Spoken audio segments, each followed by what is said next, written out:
Hi everybody, welcome to the last afternoon session of Spark today. I hope you're having a fantastic Friday enjoying some of these sessions. Welcome to The Next Generation Need to Know This. If you're anything like me, you've heard a lot of the words pivoted and unprecedented so far this year. So what does this new normal look like, and what can science and technology tell us about how we need to prepare the next generation for the future? I'm Heather Catchpole, and I'd like to begin today by acknowledging the Indigenous lands on which we all meet. I'm speaking to you from Gadigal country, the beautiful land of Sydney, and I'm the founder of Refraction Media and Careers with STEM, which is all about where we're going for the future of work and the next generation skilled. I'm really delighted to bring a panel of some of the smartest people that I could find to help us find out about what we can do to prepare for this kind of scary new normal which has come about. I work with a lot of tech companies and in deep science research, so I have met a lot of smart people. I'm absolutely delighted to be bringing these particular panel together today. We're going to cover off education, healthcare. We're going to look into AI. We're going to look at what the new future of manufacturing might look like and how we can build a new, better green economy. So without further ado, I would like to introduce my panel. We have today joining us Alex Thompson, who is a superstar of STEM and the manager of the University of Technology Sydney's Deep Green Biotech Hub.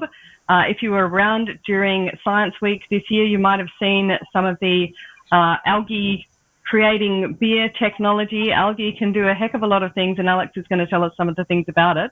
Alex spearheads this amazing university research centre, which is the world's first dedicated algae accelerator program, joining biotechnology and entrepreneurship and creating opportunities for STEMpreneurs, you might hear this word again, across New South Wales to accelerate algae innovation and to engage with science.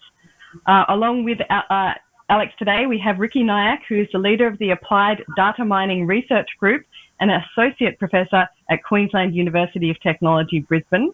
She has made significant contributions to data and web mining research and recently developed an algorithm to detect misogynistic content on Twitter. I can't wait to find out about that some more. We also have Mohammed Jebra, who is the founder and CEO of Maths Space, technology which personalises maths education, which is now used in over 25% of Australian schools. And we also have Dr. Sylvia Pfeiffer, who is the CEO and co-founder of CoView, a startup on a mission to provide access to healthcare, and a simply amazing AI technology. I don't know if you've had a telehealth consultation with your doctor. It might have been over the phone. Just imagine if it was happening over a video call, and along with AI technology to help the doctor understand more about how your health is progressing. CoView has become the leading telehealth software Australian healthcare providers and delivers 500,000 consultations in April. So thank you all for joining us today and welcome. We have 45 minutes in which to really get people to understand how we're going to transform the future. I hope you're ready for it. I'm just going to bring up my questions. And I guess I'm going to start with education because a lot of us have spent some time homeschooling this year. It was, in some cases, a huge challenge and in other cases, a completely impossible undertaking. But Mohammed, do you think that education has, in fact, changed for the better in 2020 in some ways? On average, I'd say yes. I think by necessity, teachers and students have increased their awareness of the capabilities of technology and their own personal capabilities. So I know just last year, if we were to ask a teacher to meet us over a Zoom call, there'd be a lot of, I'm going to need to get my tech team to help with that. And just the appreciation and the capabilities within the schools to implement technology, I think we've probably seen 5 years of progress in the space of one. But I will say that, importantly, I said on average, yes, because there's definitely that subset of people who are disadvantaged, who may not have access, and they're probably a lot worse off this year with their education. So one of the things that you found this year, Mohammed, was that there was a decrease of teachers teaching to NAPLAN. Can you tell us a little bit about how the sort of personalised approach to learning works in that space, and also how you kind of came up with that result? Yeah, so on our platform, we have some NAPLAN sample tests by popular demand. We've included them on our platform. And what was really interesting is we did some analysis on the usage of NAPLAN sample tests on our platform last year compared to the usage this year on our platform. And unsurprisingly, during the COVID period, usage on our platform really spiked as people took more to EdTech. But the one area that went down through the ground was the use of NAPLAN sample tests. And it was just such evidence of the fact that by putting these national standardized high-stakes tests, that teachers end up spending a lot of time teaching to the test.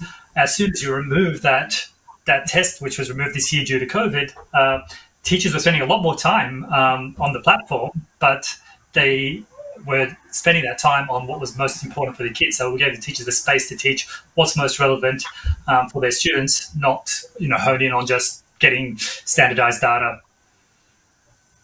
Yeah, and I think I was going to say the amount was just it was a 90% drop in the use of the NAPLAN sample tests. Yeah, we like to think of teachers teaching our kids individually. And we like to think that, education can be personalised.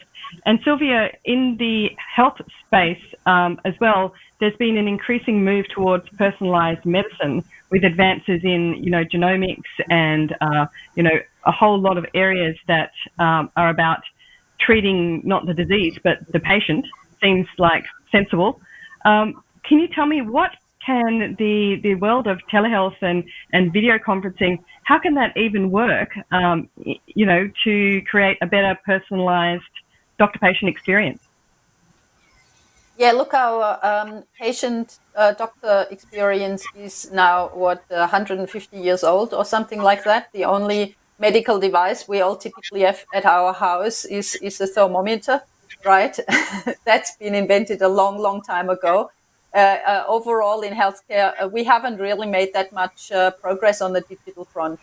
And COVID-19 has really enforced that kind of digitization to take the first step. And for me, the first step is in telehealth. It's actually moving a consultation online, just using, we've been using video conferencing in business for a very long time. But in healthcare, it's still been something that was, not really generally accepted. And particularly not accepted because we were so used to seeing clinicians in person. Clinicians are used to seeing patients come to them rather than thinking about what is more appropriate for the person.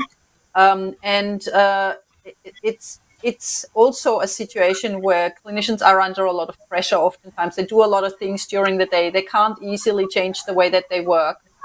So COVID-19 has sort of put a stop to all of this and made them all think how to change behavior and maybe how to approach this differently without exposing themselves and the patients to the virus. So telehealth is now something that everyone has heard about, not just the clinicians, also the patients. Everyone knows that this is now around. There is Medicare reimbursements available, hopefully.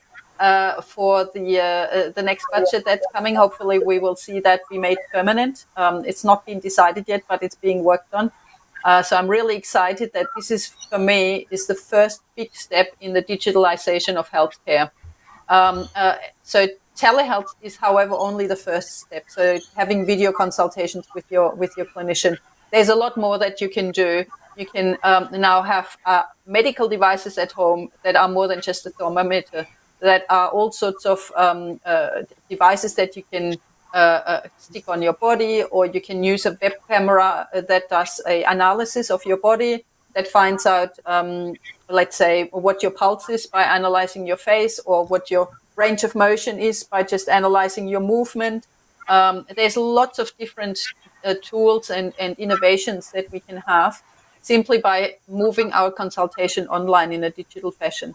And so, how do we sort of add machine learning into this, Sylvia? Like, how do we, what's the role of machine learning in telehealth? What is it actually able to do? A lot.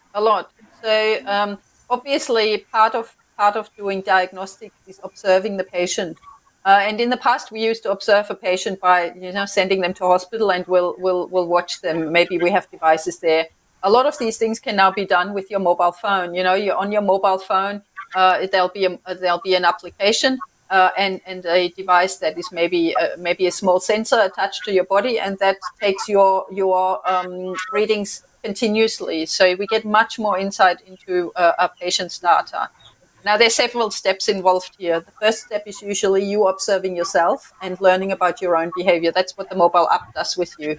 The second step is sending that data to an actual healthcare business that will understand what's happening with you. And the third step is that healthcare business talking with you about it. And that's where we come in. So with the telehealth consultation, we then bring in that information and knowledge that a machine learning or an artificial intelligence algorithm has pulled out, and brings it in front of the clinician to talk with the patient about it.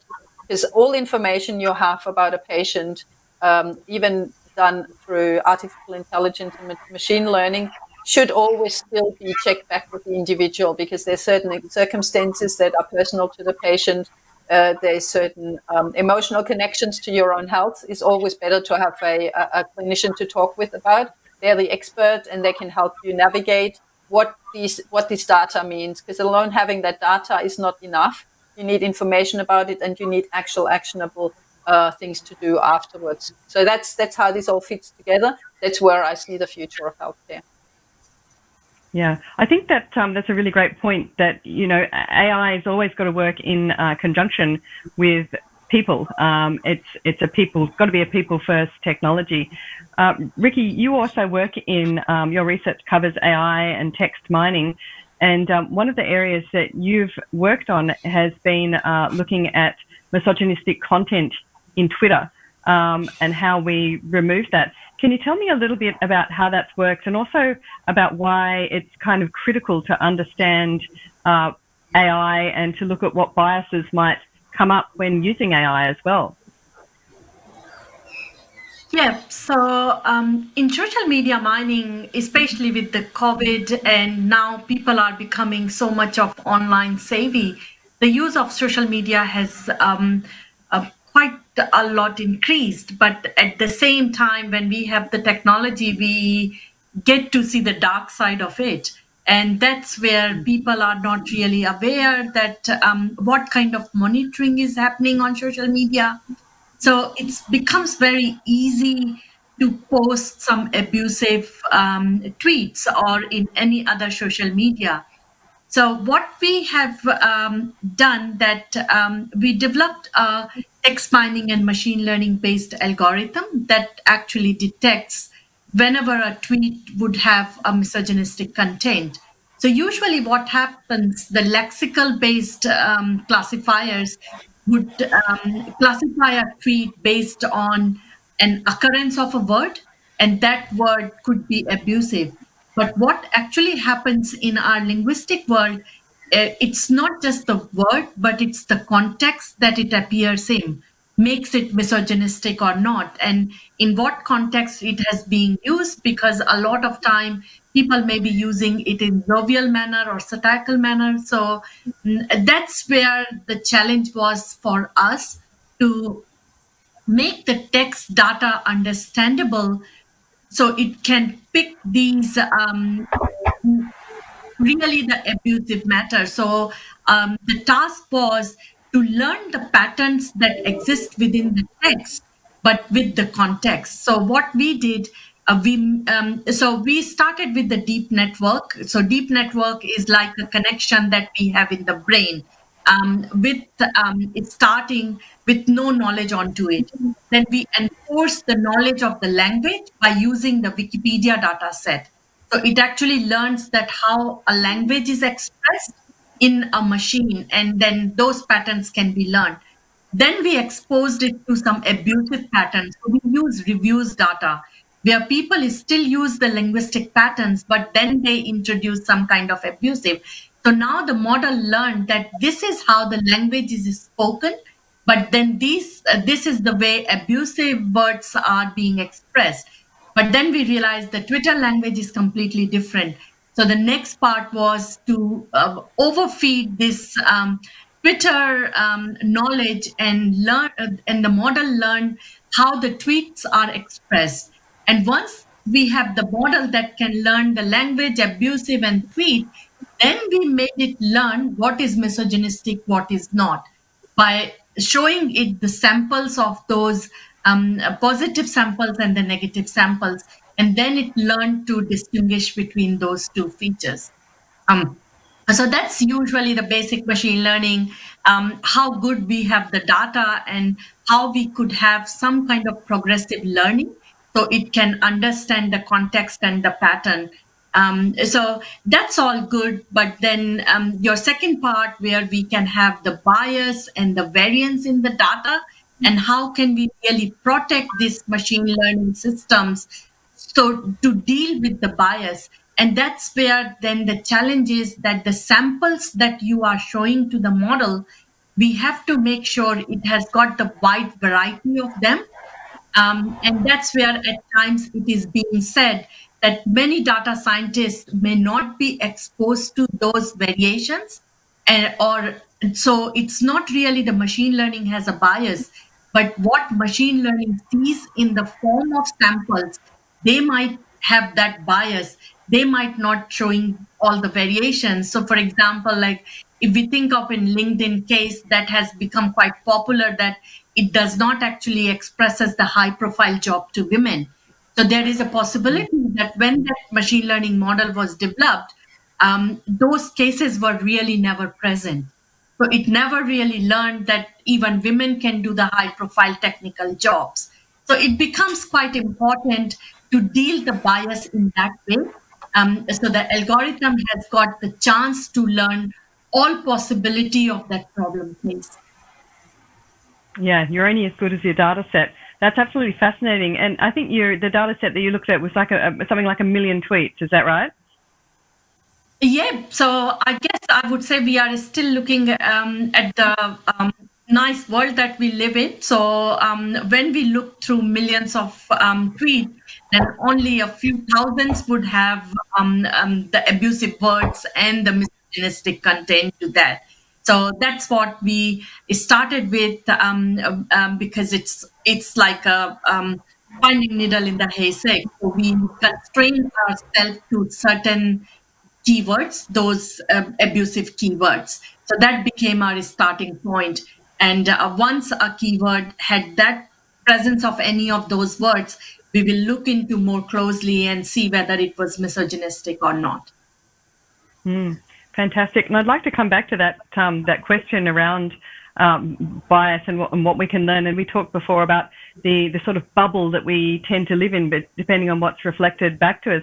But before I do, I'd like to invite Alex to talk about something that hasn't been really talked about enough. We all got, completely overwhelmed by the pandemic at the very moment when, climate change was on the tips of everybody's tongues at the beginning of the year, with the Australian bushfires, with everything that went on. Somebody who's doing some really fascinating business development and research in this area is Alex Thompson. Alex, tell us about the Deep Green Biotech Hub. I've been to see it. There's algae bubbling away. There's other algae being grown. There's plants. And yet it's a startup accelerator. Tell me about how that works. You are completely right. I think we started this year as scientists both overwhelmed, but also with this massive opportunity that finally, exactly, climate change was on everyone's lips. And I think it's something we've been talking about for, the better part of the last decade, that this is coming. We need to address it. And it has been such a, I guess 2020 in itself has just been completely overwhelming, but it exactly is kind of this thing that finally came to this momentous, I guess, peak, and then COVID hit. I've found it really interesting as COVID's hit. There has been some climate change stories that have come out, but it's been interesting to sort of see, first of all, that we, saw that final reduction in atmospheric carbon levels in April, which was amazing. But then also that us as a global community activated so quickly on something that was affecting us at such a magnitude. And I think two things came out of that. First of all, that we can, in fact, impact climate change in the fact that we can reduce carbon levels. And second of all, that we can activate as a global community to start to make global change. And I think these both feed into this area of work that we're doing, in that, you know, climate change is the biggest thing to affect us as a human race and as a globe ever. And it's been overwhelming for a lot of people to think about how we can address this, but there are people working and businesses that are working to try and address this. And certainly Algae is one of the ways that we're trying to address climate change while still being able to innovate in this space. So yes, I work with Algae. It's a fun barbecue conversation to have, you know, working in climate change and then talking about algae. Algae is an amazing little organism that has been on our planet for billions of years. And I think, you know, one of those things that we've ignored for a very long time.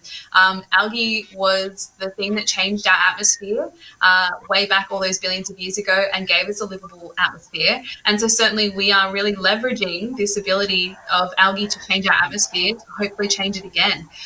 So algae can be used to make a bunch of different products. We work with businesses to make everything from face creams to vaccines to new plastics to foams to you know, you name it, and algae can probably solve some type of problem. And certainly, especially when we look at trying to address old industries, specifically fossil fuel driven industries, fossil fuel is just algae that's billions of years old. So we're trying to find ways that we can use algae instead of using something that maybe isn't so sustainable, and that is fossil fuels. So it is a really amazing place to work, and is a massive fusion of science, climate change, sustainability and innovation, which I think is a really exciting place to work, but not necessarily exactly right, not necessarily something that people know a lot about. And, you know, when you came to see us here, not a lot of people know that hidden away in a building in the middle of Sydney is tons and tons of green algae. It's just a remarkable place to visit. It's a great example of what you can use the roofs of university buildings for. Alex, what's one example of a business that's at the Deep Green Biotech Hub that's working with algae to create a new product? Yeah, so we have been running this accelerator program for 2.5 years now. So we bring in businesses that are wanting to develop new products or services, or maybe make the products or services they have more sustainable using algae. And that's really kind of where, you know, we've been able to help everyone from kelp farms. So CSIRO down the south coast currently harvest kelp and make a variety of different products out of seaweed, helping them to develop a kelp farm. We've worked with businesses to start to make algae-based fertilizer. We've worked with some companies to develop clothing dye out of algae, because clothing dyes, particularly things like blue dyes, are traditionally made out of fossil fuels. So let's just grow some algae and dye your jeans instead. And then we've also worked with businesses like Young Henry's to help capture their carbon emissions in a really efficient way, and also put a really amazing green lava lamp in the middle of their brewery. That's something to think about when you have your next beer. I think you might have noticed there's a bit of an underlying theme happening with all of the panelists here, because you all work in science, technology, engineering and maths. I'm a firm believer of this, the fact that, you know, the people who are working in this space are going to be the ones who solve these problems of the future.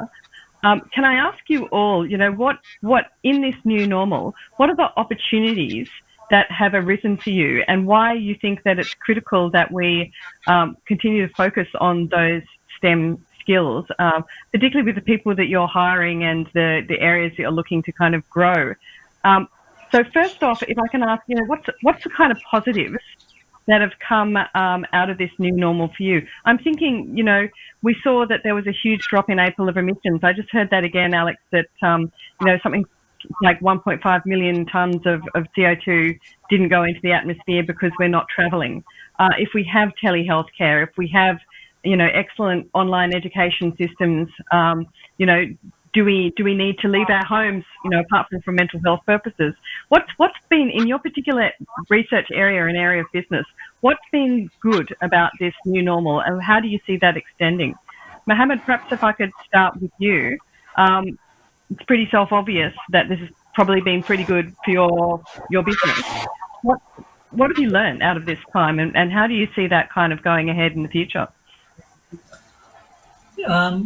Yeah, I think it's always been a struggle to actually push schools towards individualized and personalized learning.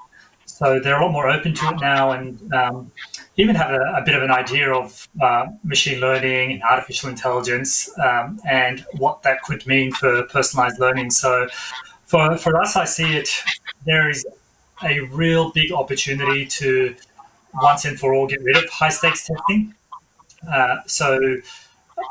We're actually building a product at the moment that can determine with a relatively short number of questions a student's knowledge state across the entire mathematics curriculum using artificial intelligence to work out the relationships between different concepts in mathematics.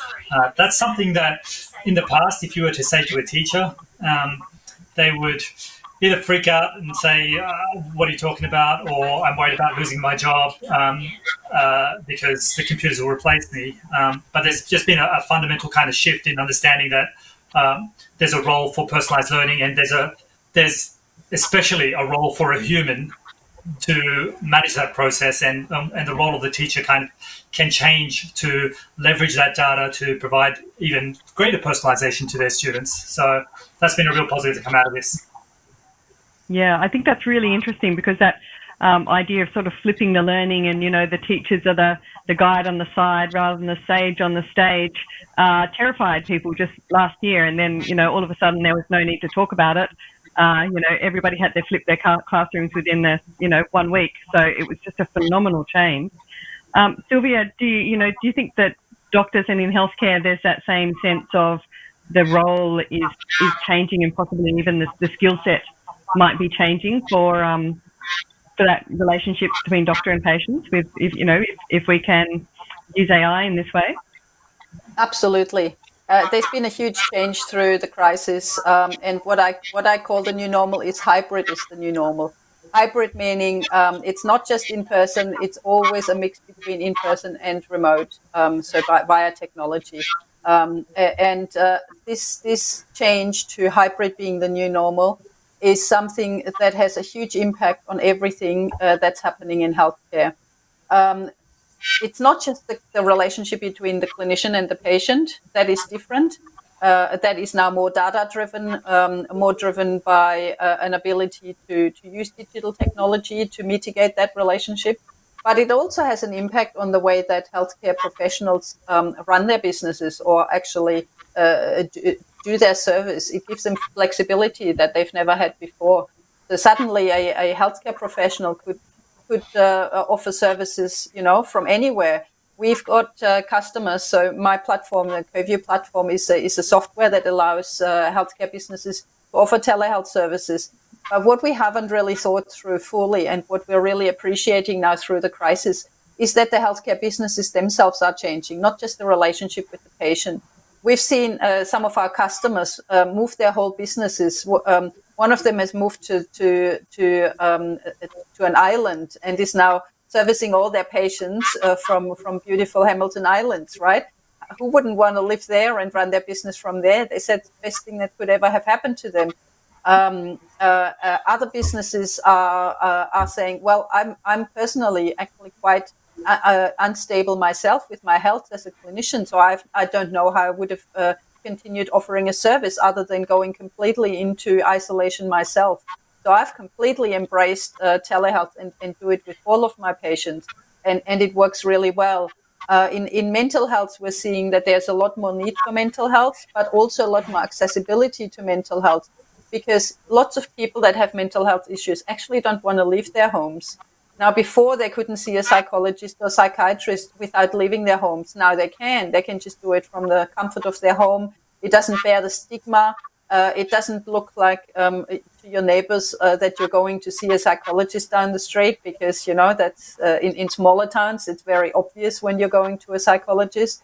It's much more, it's a very big change, and it could bring back a better relationship between clinicians and patients, and a better relationship also of healthcare professionals with their service, with their business, because they can focus on the things that drove them into healthcare in the first place, looking after patients, rather than being under pressure in a, let's say, in a large hospital where there's so many pressures that they have to perform and outperform. So we've seen in recent years that there was a lot of suicide in healthcare starting to happen because people are so much under pressure and not dealing very well with the pressure. Telehealth and digital technology gives them much more flexibility. So if they needed to take some time out, they can provide a service from home and still provide their services. It provides new part of the reason, flexibilities. Yeah, sorry. I was going to say just that makes me think, because part of the reason that your business evolved was to cover the gap between rural access to healthcare and, increasing issues with rural health and, the difficulties of getting doctors to, facilitate healthcare in those areas. So, Covio was kind of ready to go. And the pandemic has given it kind of more purpose. But that's, tell me about that ability to sort of close that gap in rural and regional areas. Yeah, absolutely. You're completely right. That was the first target for us. And that was also where the first Medicare reimbursement, the first Medicare items were available. That was last year and before. Our key goal there was to allow more services to be deployed into rural and remote areas. You've got to be aware that in rural and remote areas, we have typically a pretty okay coverage for GPs, but allied health professionals like speech pathologists or mental health practitioners or physiotherapists, they virtually don't exist don't exist in the density that they are really required because, you can't open up a speech pathology business when there's 5 patients in your town. You need a much larger number of patients to be able to run such a business. There just isn't enough density in rural areas to provide that. The opposite is then that you have to travel a lot. So telehealth was really the only way to provide coverage for our rural and remote areas. And that also came to fruition when the fires came in January, because in the fire-prone areas, you couldn't travel. You wouldn't be able to see a clinician. Lots of the businesses actually had shut down. Some healthcare businesses were burnt down. So actually getting telehealth to support the patients on the ground during that crisis was also very important. That was just the bushfire crisis, which is bad enough. And then we got COVID, which made everyone isolated. So it's been a huge change during this time. Ricky, I wanted to move on to talk a little bit more about some other areas of your research, because I know that you've looked also at marketing and how we're kind of targeted. And we mentioned previously this idea that we're sort of get put into a bit of a bubble. Certainly with our news cycle, we might get put into a bit of a bubble of the things that we hear, and that's created, increasing divide. Can you tell me a little bit about your research into text mining in the kind of space of, us as a product, that sense of if we're not actually buying something, our data is selling something about us. Tell us a little bit more about that.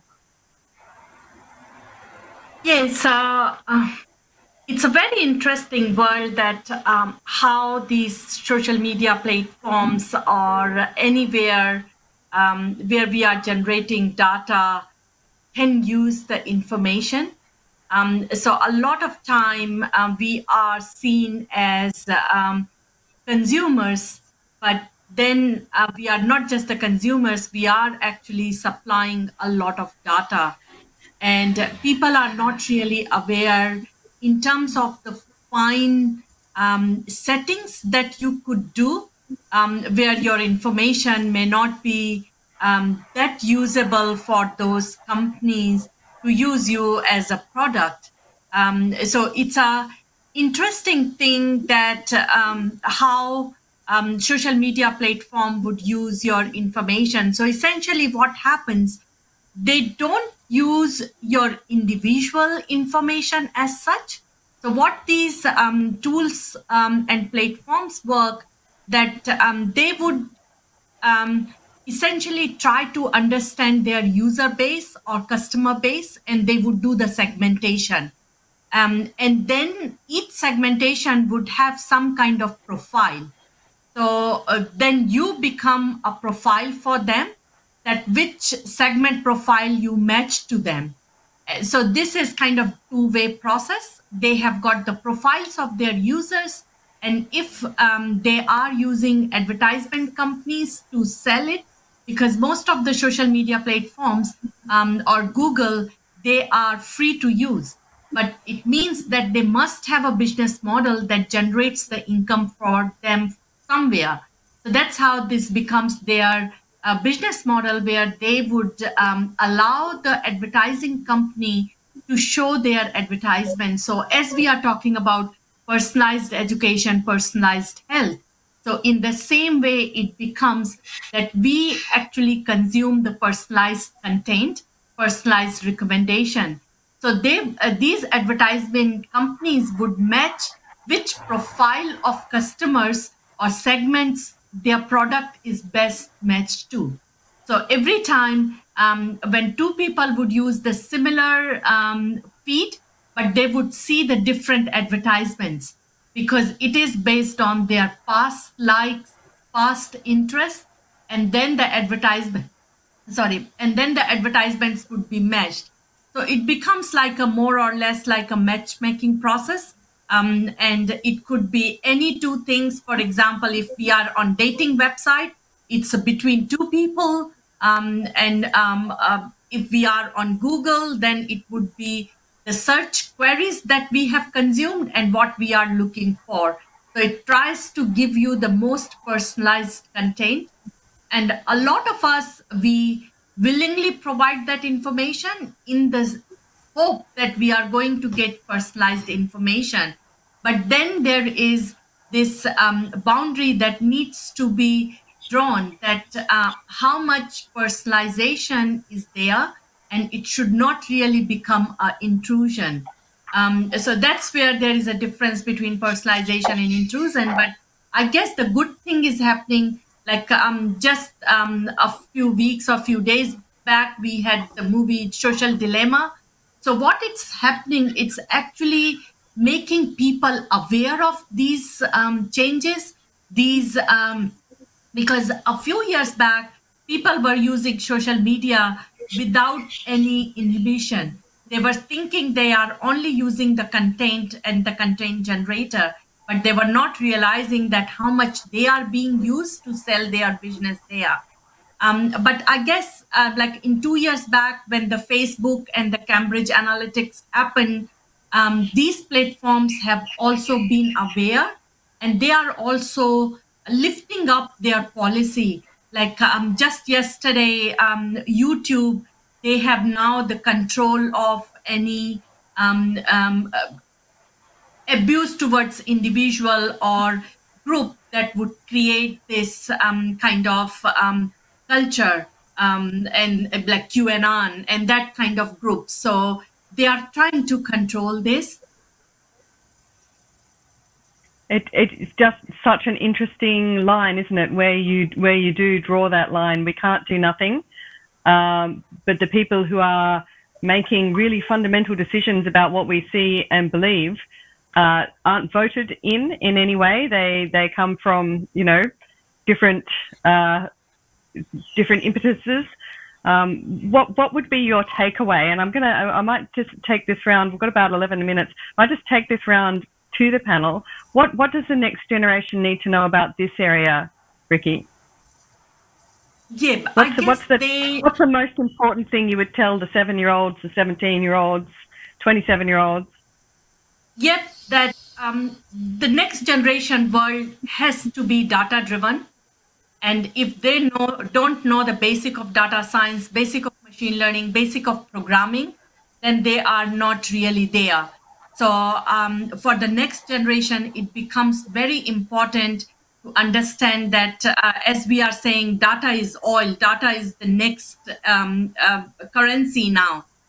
So they need to know the ethics attached to this research, and as well as the value attached to this research. So more they know about the technical knowledge behind those area, but as well as the social and ethic knowledge behind those areas. Get skilled up in STEM, everybody. Alex, what would you say that is critical for the next generation? And I love that what you do just fills me with hope. I had no idea that algae could replace petrochemicals in creating skincare products and, plastics and dyes and all those kind of things. What does the next generation need to know about this area of science and maybe creating business with science? It's a big question because I think for a long time we lost a lot of hope about climate change. We're just kind of sitting on the precipice of doom. But there is stuff out here like algae, and I'm not saying that algae is the only thing that's out there that can help us address these big global issues, but certainly algae is one of the great options that's out there. So I think there's a couple of things. First of all, I think an understanding, a passion and a career in STEM is going to be absolutely critical in the careers and the jobs that we have in the future. Maybe that's not direct engagement, but certainly being able to understand, facilitate and communicate with science, I think is going to be so incredibly important. I work every day with people that don't have a science background, but they are so wanting to engage in science because they see it as critical to their business and as a part of innovating within their business. Science is so, so important. The second thing is, I think you hit the nail on the head there. Absolutely do not lose hope. There is things out there that are going to help us address these issues. And just like we've seen with our global carbon emissions dropping a little bit this year, there are things we can keep doing this. And I think we've seen this year how we can absolutely join together and address big challenges. And I think that all our careers are going to be driven in some way, shape or form by climate change. And it's about engaging with it and engaging with it in a meaningful way, whether that be using algae. Absolutely, if you want to use algae in a new product, I think it's a way to showcase that there are sustainable solutions out there for anything, and it just needs to take some time, some investment, whether that's your own, kind of time looking at the different options that are out there, or actual money to find out what those solutions are and to really engage with them because they're out there. Certainly, I think when I was in straight research, you kind of generate all this research and I know how there are ways that we can do this, but it's translating that to businesses as well. And I guess that's the third thing is really engaging more businesses with STEM, more businesses with sustainable science, and more businesses in innovating within their respective industries. Yeah, thanks. Absolutely true. And I think, universities aren't out there willing to work and with amazing insights to working with that. I know, Sylvia, you work in a accelerator incubator where there's a lot of connections with tech and deep science. Sylvia, just what would be your wrap up? What does the next generation need to know about your area of healthcare and AI? In healthcare, a lot of things will be done through data analysis, very much like social media, except being used for good, if I might say so. A lot of stuff that's happening in social media is actually exploiting you as a human, whereas with technology, with healthcare, we're trying to use technology to make better lives.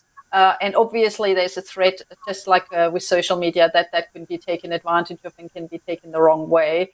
So it's very important that we are aware of cybersecurity. We're aware of the data analysis and machine learning, all the kinds of things that we can do with computer-based analysis. Ethics. I would agree. Ethics is one of the big things we should be teaching, and also learning to program so that you're not afraid of these algorithms that will do things, because they have their limitations as well. And it's really important to understand these limitations. And for that, it's actually really important to go into STEM and understand how technology works. And if I might just expand that a little bit, I believe that technology, computing, is really important across the board, not just for healthcare, not just for education, not just for social media. It's actually being used fundamentally in every single vertical these days. It's really important to have that knowledge. To me, learning a programming language is just like learning maths. You have to be doing it. It should be part of what we teach in schools, because it's so fundamental to everything that our society is based on. So do not be afraid of that. Embrace it. And also do not be afraid of the things that are coming. Every generation has had their challenges. Your challenges as a next generation are obviously really, really big.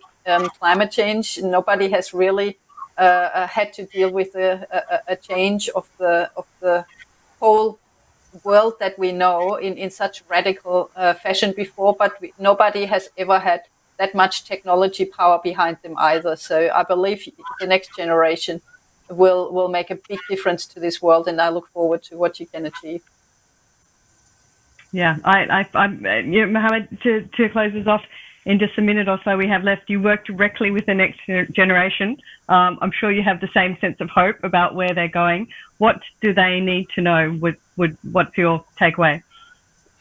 Yeah, I think everyone spoke so well to the importance of STEM and the future. And I see maths as the foundation for rational thought and analytical thinking. So going beyond just the jobs of the future, it really is that basic skill that absolutely everybody needs to have.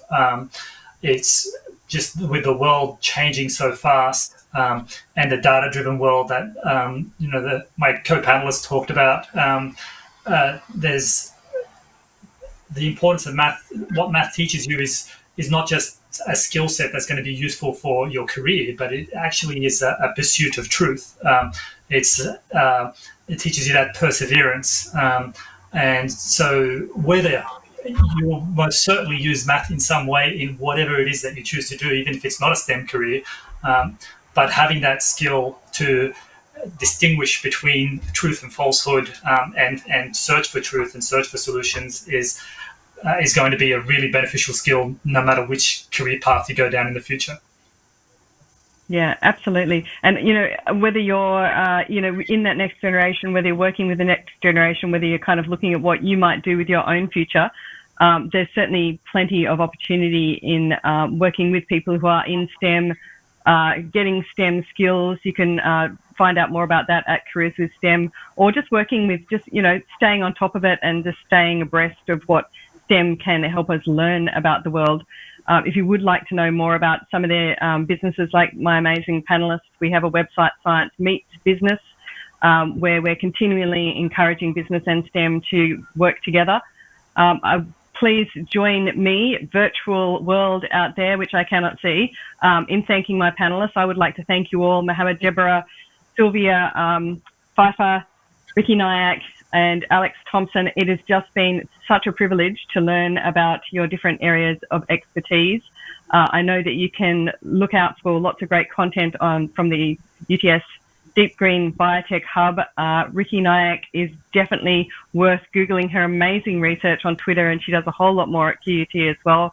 Mohammed from Math Space, if you have kids, if they're not on it, give it a try. And Sylvia Pfeiffer, we look forward to finding out more about where CoView is going to go in the future. And, thank you all for your expertise and for your time today.